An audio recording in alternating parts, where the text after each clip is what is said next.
All right, so last time we talked about cellular respiration. Today we're talking about fermentation. The big takeaway from today's lecture is fermentation is about getting quick energy.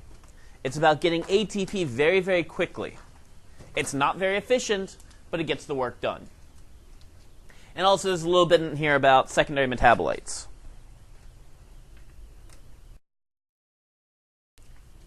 Last time we talked about aerobic cellular respiration. So aerobic, what does it mean to be aerobic? With oxygen. It absolutely needs oxygen. It only happens if oxygen is present. I'm going to go through it very briefly again, the process. What's the first step? Step 1. Glycolysis. So with glycolysis, what molecule are we breaking down? That's right, we are breaking down glucose. We are breaking the bonds of glucose.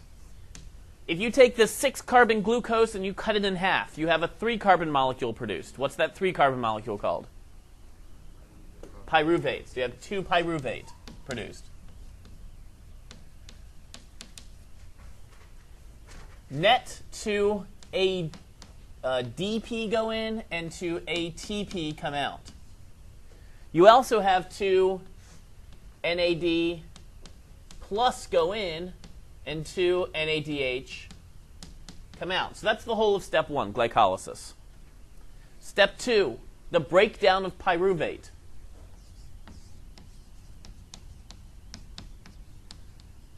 So pyruvate's going to break down. It's going to use an enzyme called pyruvate decarboxylase to remove a carbon dioxide. Now we have 2 pyruvate molecules, so we cut 2 carbon dioxide off. And that releases 2 NADH. That pyruvate breaks down to an acetyl group. The acetyl group gets attached to coenzyme A to produce acetyl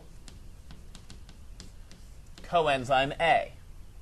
So that's step 2, the breakdown of pyruvate. Step 3,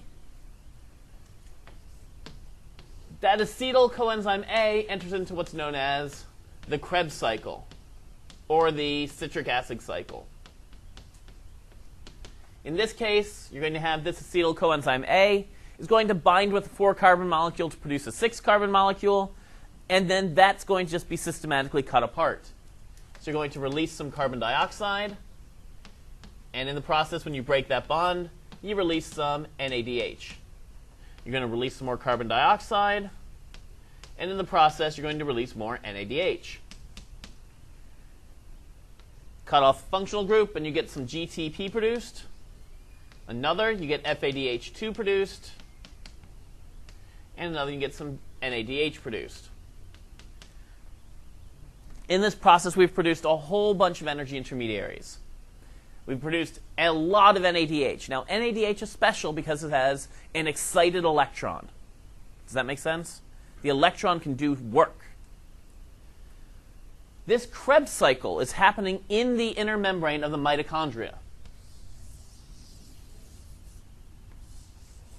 Now, this inner membrane has lots of twists and turns. What are these twists and turns used for? Increased surface area, so reactions can occur. Embedded in that inner membrane, you have these electron-accepting complexes. You're producing a whole bunch of energy intermediaries that then go to these complexes and drop off their electrons. They're like little dump trucks filled with electrons. They drive up, and they're like, here are these energetic electrons. Those electrons start to do work. What's the work those electrons do? They push hydrogen into the intermembrane space. And then they jump from one molecule to the next in an electron transport chain and push more hydrogen across. And they push more hydrogen across. So what are we building up in this intermembrane space? An electrochemical gradient. The final electron acceptor, the reason we have to breathe is what? Oxygen. Oxygen accepts the electron, is converted into water. This only works if the oxygen is present. Now, lots and lots of hydrogen is in that intermembrane space. Where does it want to go? It wants to head through ATP synthase to the center again. It wants to follow its gradient. So you use the power of that electrochemical gradient to spin the ATP synthase, converting ADP into ATP. It's extremely efficient. You produce lots and lots of ATP. You produce about 30 to 34 ATP at a time, an enormous amount per glucose molecule. Questions on that? That was last lecture. But there are going to be circumstances where you have no mitochondria, circumstances where you have no oxygen. Can you guys think of a time where a cell would not have mitochondria, or a type of cell that has none? Prokaryotic cells, no mitochondria whatsoever.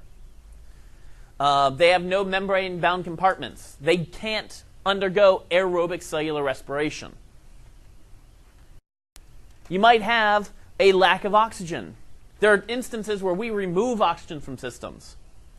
When we go to ferment things in big fermenting vats, the part of the goal is to remove the oxygen. If you've ever canned anything, you don't want oxygen present. Most of the time they get that little nice vacuum seal in there, right? They prevent oxygen from getting in, because what does oxygen do? I'll tell you.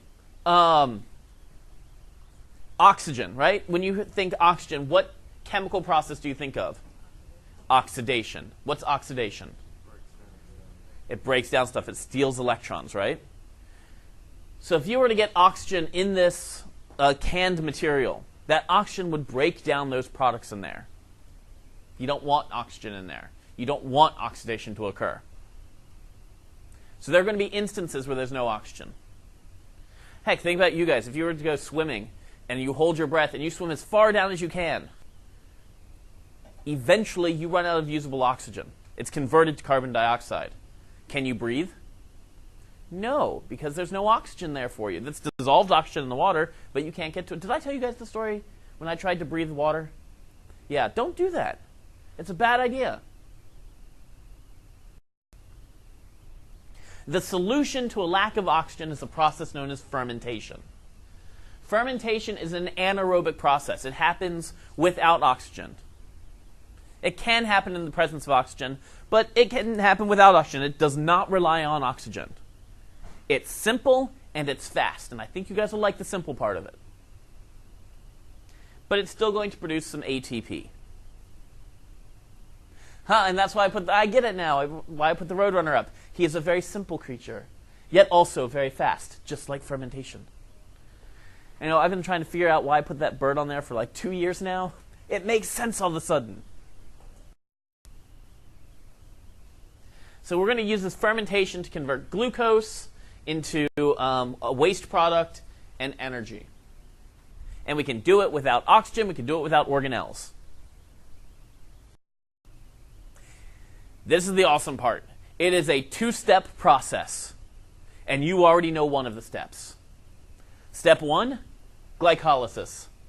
Step 2, waste product formation. I swear, whenever I say that, have you guys ever watched South Park? Do you know the underwear gnomes? Step 1, steal all the underwear. Step 2, step 3, profit. Okay, anyways. It's an old reference, and if you don't get it, you probably should. First step, glycolysis. Glycolysis, glycolysis, breaking apart a carbohydrate.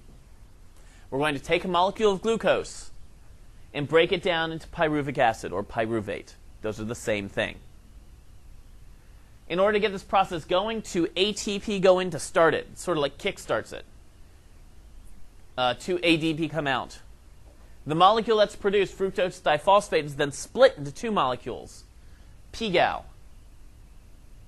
That pGal is going to then be broken down into pyruvate or pyruvic acid.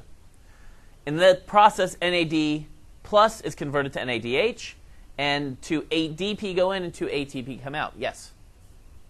So, like, on the board where it says 2 ADP go in and 2 ATP come out, why is it like 2 ATP? Ishmael?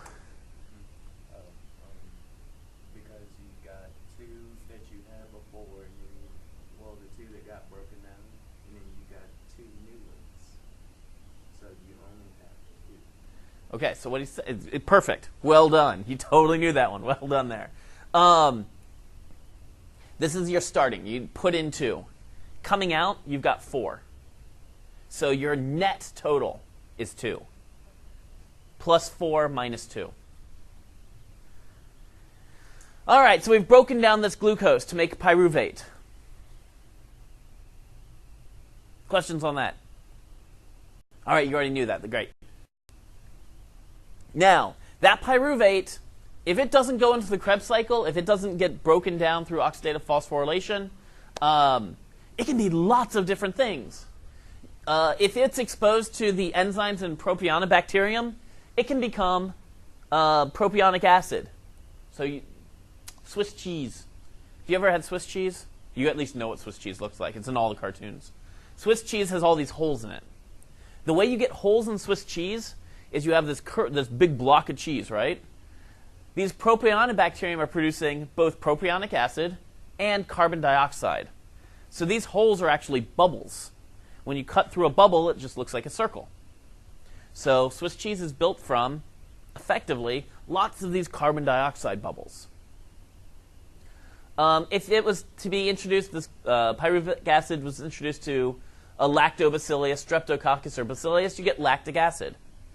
Now, in this course, you've looked at lactobacillus. Lactobacillus is in yogurt.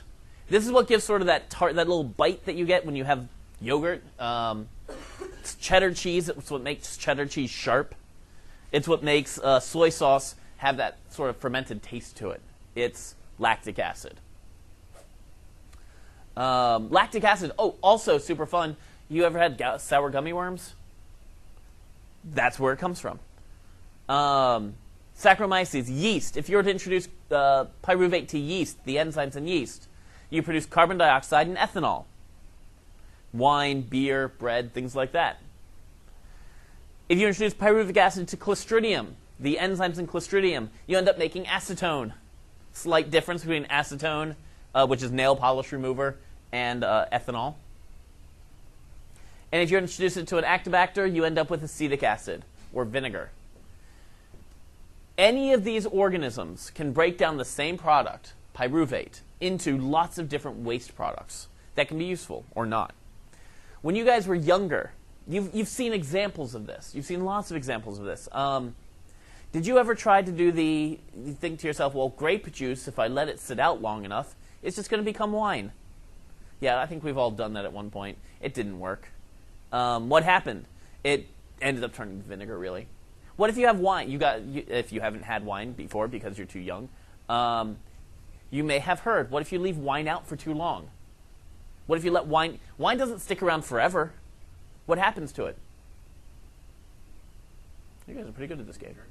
You drink it down. Actually, you try and drink it, and what you get is vinegar. You heard of red wine vinegar? White wine vinegar? They come about because that grape juice was introduced to this active. So we're going to look at 2 models for fermentation. We're going to look at yeast, and we're going to look at, I forget the other one. We're going to look at the lactic acid breakdown. Do you guys have any friends who might brew their own beer? They've tried. You guys have seen these like self-brewing kits? People try to do this, and it's hilarious to watch. There are a few things that always happen. Usually it blows up in their closet first off.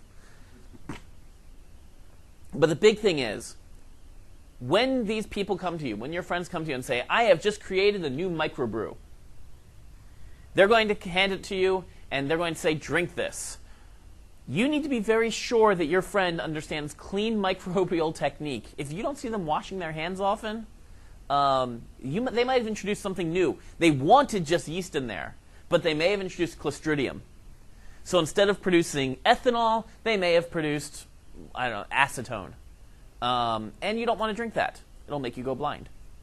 That was actually a big thing, when they talk about alcohol making people go blind. It's not because it's alcohol they're drinking. It's because the alcohol they produced was contaminated with another substance that broke it down into a different chemical altogether. The more you know. So there we go. First, one more thing. This is always, if you guys know any brewers, the way to mess with them. I do this not all the time, but sometimes. You go to a brewery and you say, "Wow, did you put licorice in this? Do I detect a hint of licorice or anise?" And the reason for that, or anise, I'm sorry. The reason for that is that's a byproduct of a different organism, and it means the process is flawed, so they have to clean everything. Anyways, just in case you wanted to really mess with somebody. Alcohol. Today's a practical lesson in biology. So alcohol fermentation. We're going to take yeast and convert it, use that yeast to convert glucose into ethanol. That's it. Glucose breaks down to ethanol. Two-step process. Now, we're going to use the waste products of this process more than we're actually going to use the energy from it as humans. Other organisms, yeast uses this fermentation to get most of its energy. For yeast, the whole point, the big point of this is to convert that pyruvate into a waste product so it can recover NAD+. I mean, that's literally all of fermentation. Fermentation right there. Glycolysis, waste product formation. That's it. For us, we can use it because that carbon dioxide that's released causes bread to rise. Have you guys ever baked bread before? If you bake bread, a lot of times you're going to bake the dough, pound the dough, fold it, do all these other things, and then set it down somewhere. Where do you set it? In general, have you guys ever had to sit bread that you don't just throw it in the oven, you let it rise. In order to let it rise, where do you put the bread in general? Good place. How would you make it rise faster? How about that? On a stove, somewhere warm. Why do you put it somewhere warm? Heat speeds things up. It speeds that kinetic energy, and the enzymes in the yeast are able to interact with the glucose, breaking it down, producing carbon dioxide. Faster, the warmer it is, the faster the temperature, right up until what? When does this suddenly, if you get too hot, the reaction rate decreases? When it denatures, when you go to temperature.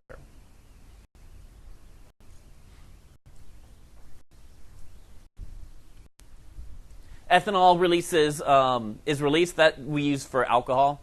Alcohol has actually been a major motivation for civilization. It doesn't just give us good ideas.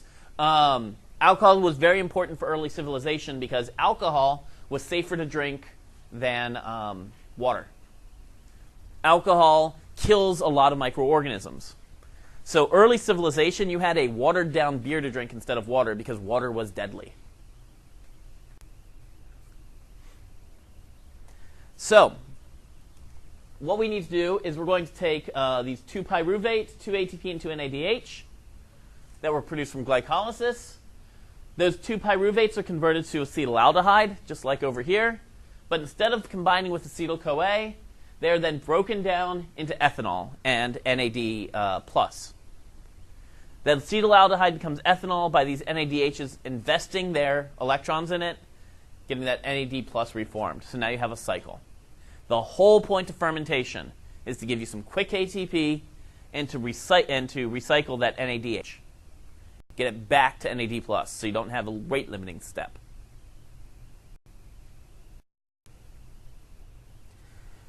So I want to emphasize that. All fermentation has a few things in common. And if this sounds like a good exam question, it's because it is. What do all forms of fermentation have in common?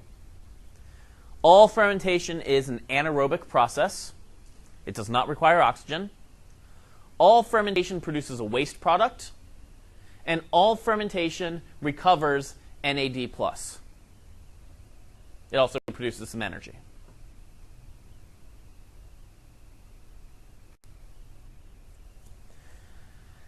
So here's the big question. It's not the big question. It's a question. It's an application of this.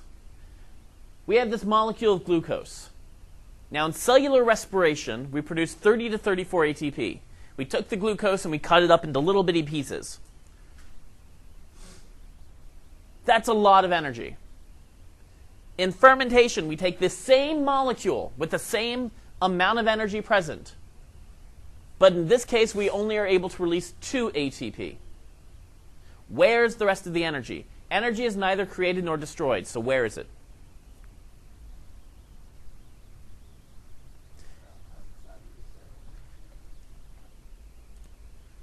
The rest of the energy is stored in the bonds of the waste product. Remember, you've got kinetic energy and potential energy, and you convert from one to the next. So the energy is stored in the bonds of the waste, which we can then go and recover through other processes. We can take that waste, break it down, ignite it, light it on fire, do whatever. We can get energy from it. So that's ethanol. You've also got lactic acid fermentation. Totally different process, but you'll see that they do the same thing. The point of this lactic acid fermentation is you take glucose and create pyruvate, glycolysis. You have your waste product formation where you make your lactate. In this case, you're converting NADH back to NAD+. It's all about recovering that NAD+.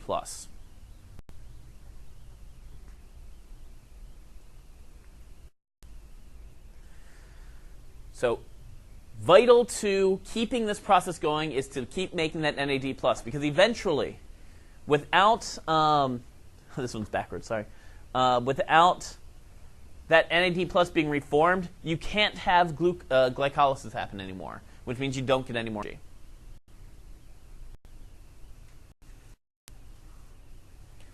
That's it. That's all of fermentation.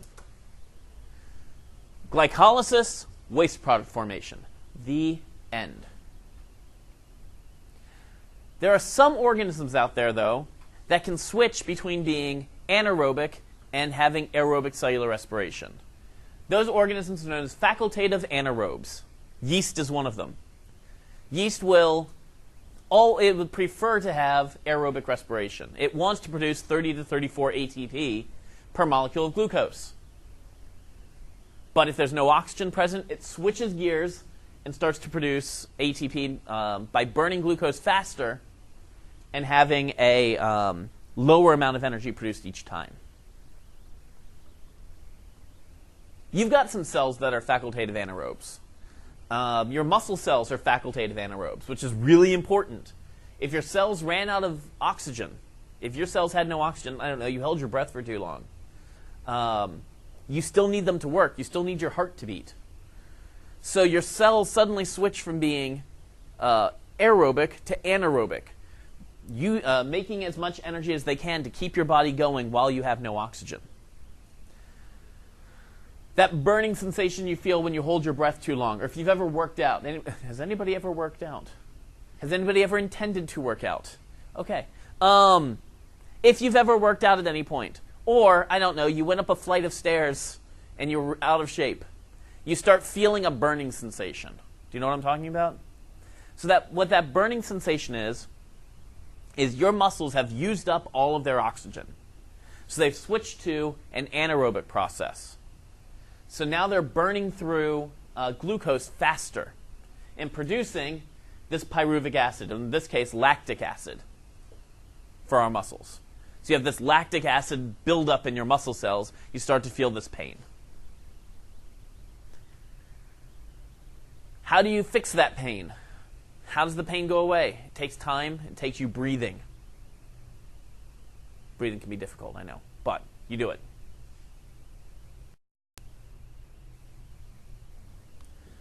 So you've got your anaerobic bacteria, anaerobic organisms can switch, if they're facultative anaerobes, to using aerobic cellular respiration because it's more efficient. Questions? Now, surprisingly enough, not only is there aerobic cellular respiration, there's also anaerobic cellular respiration. Respiration that occurs without oxygen. Now, what's the whole point of oxygen and aerobic cellular respiration? What does oxygen do? It was over here that I just erased. It's converted into water, right? It's able to do that because it's the final electron acceptor of the electron transport chain.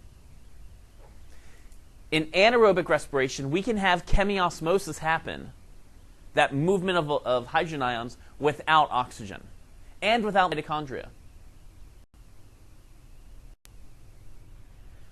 What's going to happen is you're going to produce this hydrogen gradient by pumping hydrogen out of the cell and then carrying the hydrogen back into the cell through ATP synthase. And you're doing that using nitrate as the final electron acceptor, which is reduced to nitrite. So here's how that works. I'm going to draw a picture. You've got a bacteria, right? No extra organelles in it. That bacteria, though, can have what's called an invagination. It's got an indentation in it. It's got a little bulge going into it.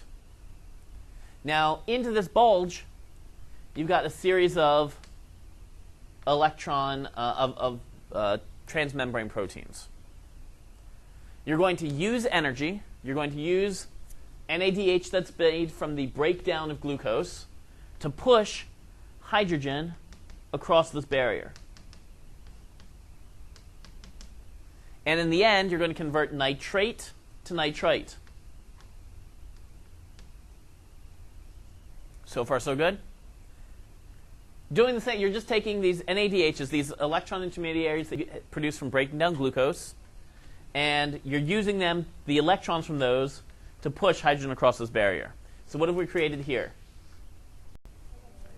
An electrochemical gradient's building up. It's not in its own organelle or anything like that. It's just right there, outside the cell. But it's in a area. To get back into the cell, it goes through ATP synthase, converting ADP into ATP. Sort of all goes in like that. Does that make sense?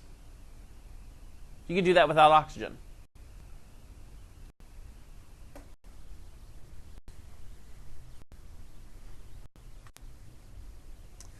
So this is conducted entirely in the cell membrane, and it very likely evolved soon after we had real life on Earth. This was a use of the membrane in order to create energy to help the reactions occur for living organisms to survive.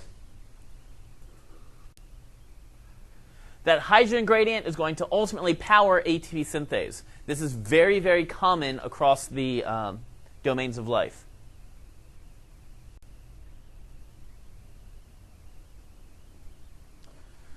It also provides a little bit of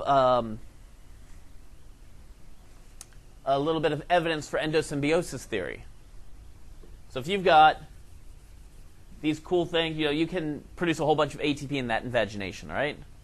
So you have another invagination. Now you're making twice as much ATP. You have another one, and you start to see a unique shape forming. Well, if this was eaten by a bigger cell, it forms vacuole around it.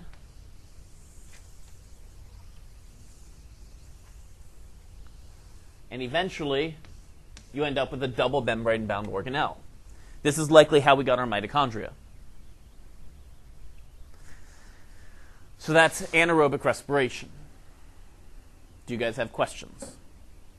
That's it. So that's cellular respiration and fermentation all wrapped up. That's your next 2 weeks of lab. Feel comfortable with it? In lab, you will need to draw flow charts. The flow charts we drew in class are the exact flow charts you need for your lab. If you don't have questions, I want to move on to a new concept called secondary metabolites. Secondary metabolites are one of my favorite things to talk about.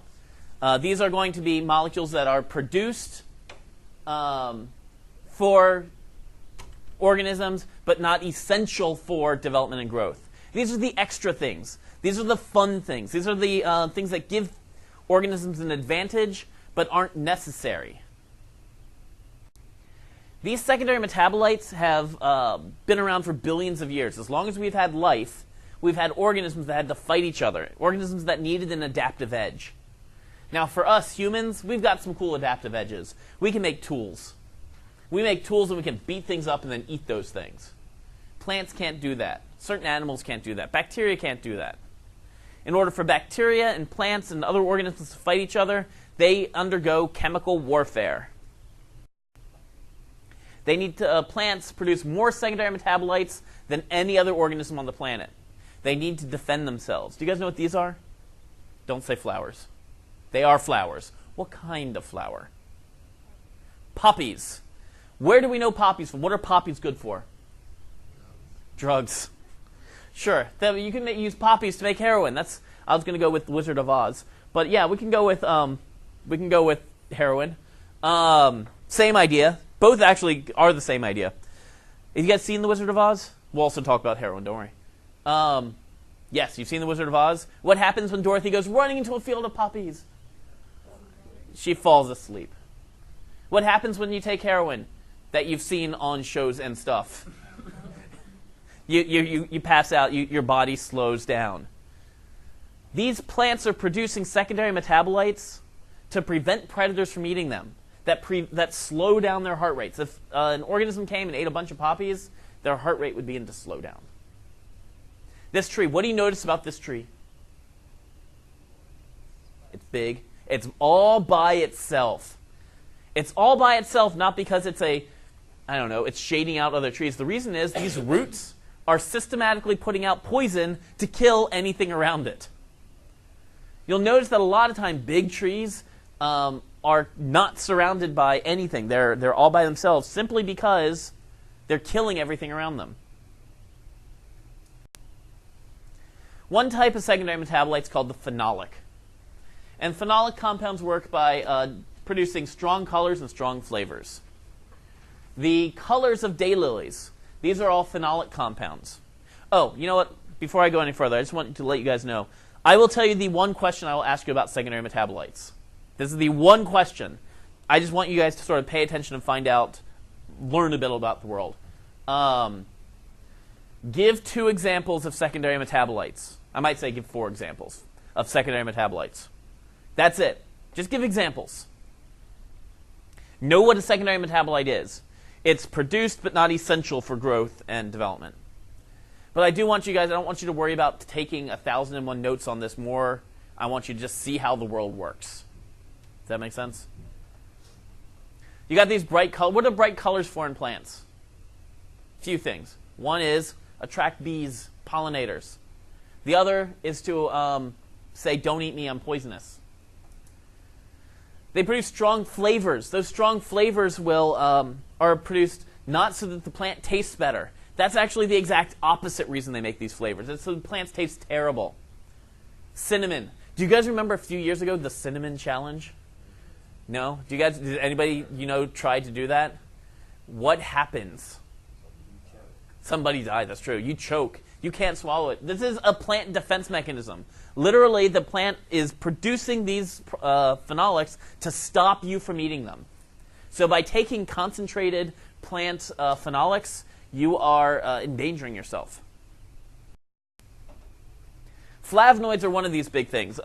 Chocolate and vanilla produce a lot of flavonoids. You guys ever had chocolate? And by chocolate, I don't mean the processed chocolate you get from the store, like a chocolate bar. I mean, you ever gone into your parents' pantry, found a thing of chocolate chips and thought, this will be delicious, I'll just eat this. And it turns out it was baker's chocolate? Yeah. Or a hot cocoa mix that hasn't been mixed yet with anything? Yeah, those chocolate tastes are these phenolic compounds, these flavonoids. Vanilla. Vanilla is so potent. It's there to stop organisms from eating it. Of course, we look at it and we're like, we're going to try it anyway because we rule the earth. These flavonoids play a major, major role in color. Another phenolic compound, the tannin, is responsible for the bitter tastes of young red wines. Grapes. You guys have eaten grapes before? Red grapes? You're eating grapes right now. When you were younger, did you ever peel your grapes? Were you ever that kid? If you never peeled your grapes, for those people who are smiling because they definitely peeled their grapes, or even worse, had their parents do it, Those grapes that you're eating with no skin on them are little packets of sugar in that sugar water, and that's it. It's the skins that give them the flavors, that give them that bite. When you bite into a grape, the skin of a grape, it is bitter. And that bitterness is there to stop you from eating it. But they're also so delicious. If you were to take wine and press it, allow it to ferment, young red wines are very, very bitter because of these tannins.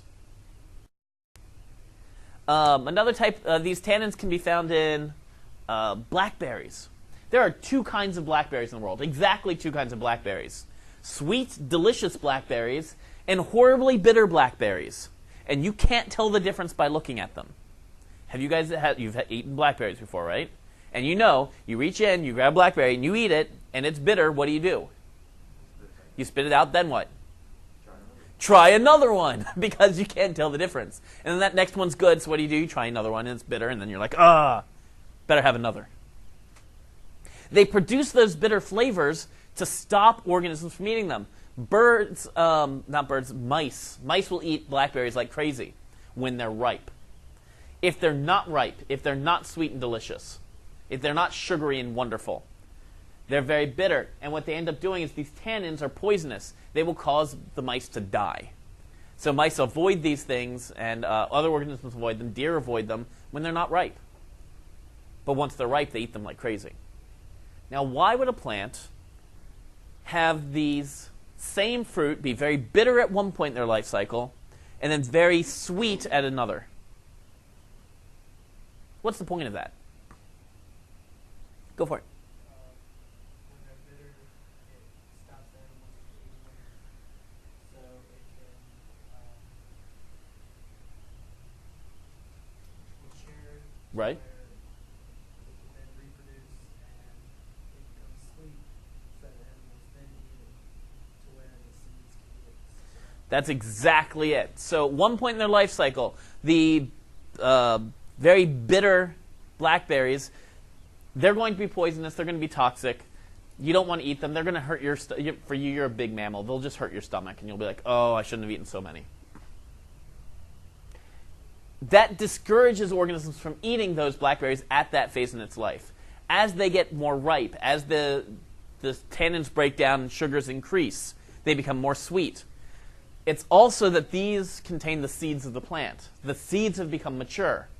So what happens is you eat them, the seeds get passed through your digestive system, and when they do that, the acid in your stomach removes the seed coat so the seeds can start to grow. Then you go and conveniently excrete somewhere. Okay, you guys don't excrete wherever you feel like it, I guess. You don't sort of like, hold on, I got to go. Let me go in those bushes. But other organisms will leave behind their droppings filled with blackberry seeds that will then just start to grow in a nice little pile of fertilizer. Another type of phenolic compounds, the lignin. They give wood its strength. Then you got alkaloids. We're all done with phenolics, we're into alkaloids. Have you guys seen these things before? These are, they provide bitter flavors or poisonous toxins. Do you guys know what these things are? Have you seen that before? I'll turn off the light so you can see it better. What does that look like? Pardon? It's okay. You just mulch. It does look like mulch because mulch is a plant product. This is actually much smaller than mulch. It's tea. In case you've ever ripped open a tea bag, that's what it looks like. Tea provides bitter flavor and poisonous toxins. That's why we drink it, actually. You drink tea because it poisons you systematically. What is it? When do you drink tea? Does anybody drink tea? Or yeah, okay. What kind of tea do you drink in general? Like, yeah, what type? Do you drink chamomile? Do you drink, I guess there's the generic. What does it do to you? How about that? When you drink tea? Yeah, what does it do to you? Does it increase your heart rate? Does it calm you down? Does it speed you up? Chills you out, right? You know why? Because it's acting in the exact same way heroin would act. It's literally, you're taking these watered down toxins that plants produce to slow down your heart rate to calm you down. I think that's pretty cool. We're just like, you know, this plant wants to kill me, but I'm just going to boil it, drink its poison, because that's how awesome I am as a human, and call it cool. Flip side is there are certain teas that speed you up. They're caffeinated, right? They wake you up. They get you going. Same idea. Other organisms, they'll get them going too fast. They're going to move on. They're going to die if their heart beating too quickly. Anyways, I just think it's such a human idea of, well, you're trying to kill me with this, so I'm just going to do it myself. Actually, it's not a human thing. It's an American thing. One type of alkaloid is capsaicin. This elicits a burning sensation to discourage mammalian predators. If you've had a pepper, a hot pepper, think jalapenos, habaneros, things like that, it hurts to eat, right? You take a bite out of it. It hurts because this capsaicin hits the receptors on your tongue, and all of a sudden, your eyes start watering. You don't want to eat any more of that plant. This is there to discourage predators from eating the from eating the peppers as they grow. Yes? Does that mean it doesn't affect like reptiles or anything? Or birds, surprisingly. Birds can eat peppers they don't have the receptors on their tongue. So mammals, they don't survive well with this. Reptiles don't care. Birds don't care. We've actually weaponized capsaicin because if plants can do it, we can do it. That's where you get pepper spray. That's where you get various crowd dispersal technologies. I have a capsaicin story. Let me tell you my capsaicin story. Any of you guys have a garden by chance? No? If you have a garden ever, you will understand this pain. I have a garden. My garden was filled with tomatoes because I like salad. No. My wife likes that I have to eat salad. So I have this tomato garden. I put it at the bottom of my hill one year, and then it was eaten by deer because deer eat everything. Well, I said, I'll outsmart the deer. So I bring all of the plants up to the on my deck. My deck is elevated 15 feet above the ground. Deer aren't an issue anymore. So I put my tomatoes in, on my deck. They're growing well. They grow really large. I go to my window. My bedroom window overlooks my deck, and I look out one morning, proud of my garden, and behold, in the garden is a squirrel. And the squirrel looks at me while holding a tomato. Now, this is a almost ripe tomato. Not really ripe, not ripe enough to eat yet, except apparently for the squirrel. The squirrel looks at me. I look at the squirrel. And I swear, we make eye contact this whole time. He goes, takes a bite, and then drops it. And then, still looking at me, gets another one. Takes a bite, and drops it. So I'm mad. I'm like, go get that squirrel. I open up the window and I yell at the squirrel, and the squirrel looks at me and he's like, you're not out here, whatever. So I'm fuming about this because I thought I was going to have some nice tomatoes, and they're just disappearing because squirrels keep eating them. It wasn't just that squirrel. There were several of his friends involved, too. And I look at my wife, who had just gotten up, and she sees this. She's like, what's wrong? And I explained to her about the squirrel, and she's like, oh, we should do something about that. And I was like, yeah, we should. And then I looked at her, and I say the words that always make her leave town. I said, I'm a biologist.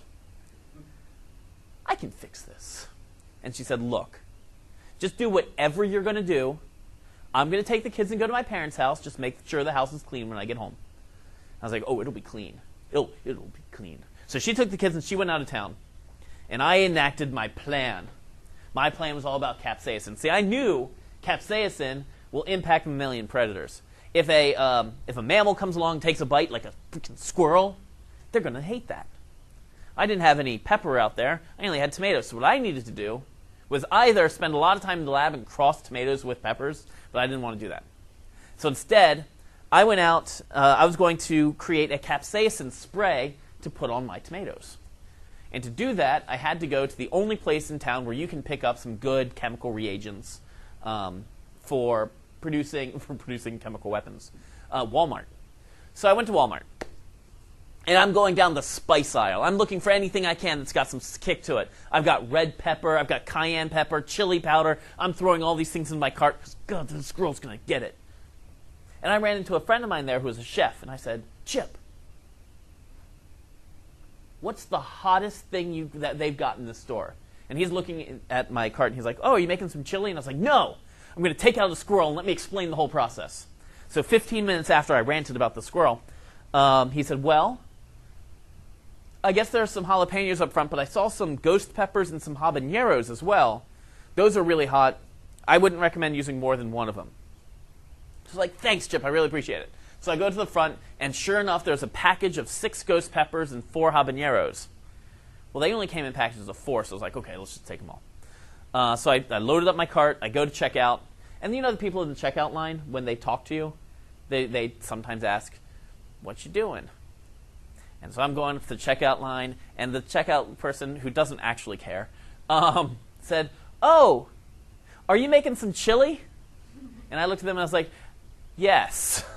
Yes, I am. That's exactly what I'm doing. I got my ingredients home, and I took them all and I put them into a blender. I took pepper and I threw it in. I took cayenne. I took ghost peppers. I was just like, yeah, I've got space in the blender. Stick all of them in. Add some water, for funsies. Turn the blender on. I've got this, what's called a slurry. It is just a big pile of brown mush. So that was good. I took that brown mush and I put it into a pot of boiling water. Because what boiling water will do, capsaicin is extremely stable at high temperatures. So by boiling that slurry, I was able to extract the capsaicin into the water. So it's not in the pepper anymore. So far, so good. Don't worry, I was safe. I put on safety glasses. Downside is apparently steam goes right around those things. So I'm crying. I mean, literally, I just tear gassed myself, but I'm going to get the squirrel. I take it out of I've got this big thing of brown liquid bubbling. My house is toxic. It's making me cry. I take it, I put it into a centrifuge. You guys know what a centrifuge is? Centrifuge is something that spins around very quickly in order to separate out the materials. The heavy stuff goes to the bottom, like the peppers. The liquid that's light would go to the top. So I put it in the centrifuge that I have at home. And by centrifuge, I mean I put it in a 2-liter bottle, tied it to a rope, and swung it over my head as fast as I could. So I separate out this heavy, heavy pepper from the supernatant, from the liquid. And now I poured the liquid into a spray bottle, and I've got purified freaking capsaicin in the spray bottle. Went outside and I sprayed all the peppers. So far, so good. But then I thought, because you got to think like a squirrel, I have all this leftover pepper. What am I going to do with it? All that supernatant. So what I did with the pepper was I put it at the base of the plant, all around the bottom of the plant. Put it on the railing too, because what I thought was the squirrel is going to come over now, look at me in the eye, come over, grab a tomato. Nothing bad happening yet because he's just grabbing it, and take a bite. Well, that pepper will kick in, right? So he'll drop it and he'll go, oh, my tongue hurts, and start doing that cute little squirrel thing where they start going like that, except they just walked in the pepper too. So anyway, I decided to do that. I was so proud of myself, I went to bed. I woke up in the morning, rubbed my eyes, realized there's still pepper on my hands, start crying, look out the window, and there are 3 dead squirrels. End of story.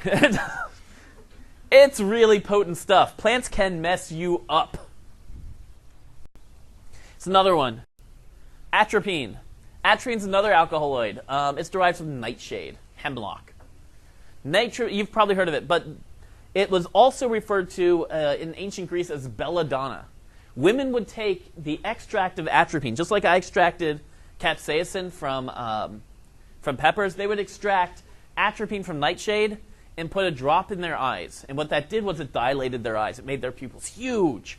It was what's called doe-eyed, if you ever read Shakespeare. With just the right amount, they would have very large pupils. Too much, they'd die. The things people do for beauty, People look at me and they're like, so why would they even do that? I'm like, well, why do people wear high heels? Doesn't really make sense. Oh, fun story about atropine. A derivative of it is what the eye doctor that you go to, the optometrist, uses in order to dilate your eyes. So don't worry, if they get it wrong, you die. You've got all these different alkaloids. Caffeine, nicotine, morphine, opium. All of them are in the same category, by the way. Same class of chemicals. They're all used as a defense. These things speed you up or they slow you down. They make your heart beat super fast, so you get out of there. They slow you down so predators can catch you. They make you dull-witted. They do all of those things. We have these recreational drugs.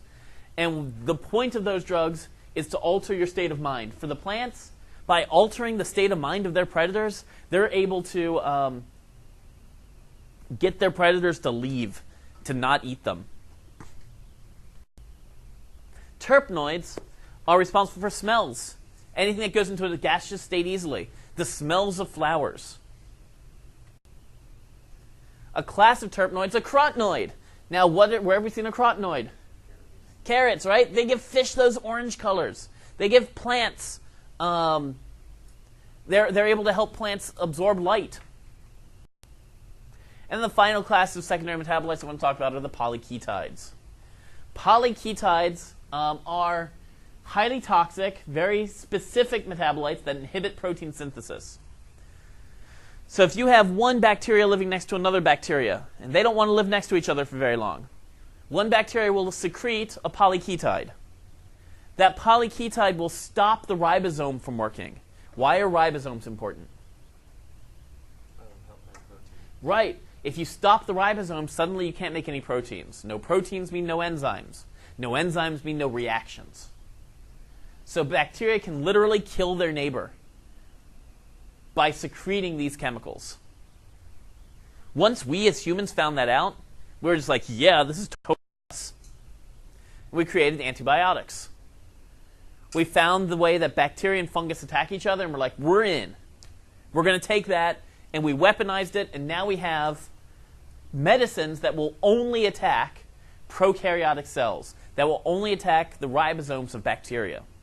So when you take an antibiotic, your cells are fine. You've got the antidote. You're immune to it. But every bacteria in your body is not, and they get wiped out. Do you guys have questions? That is fermentation.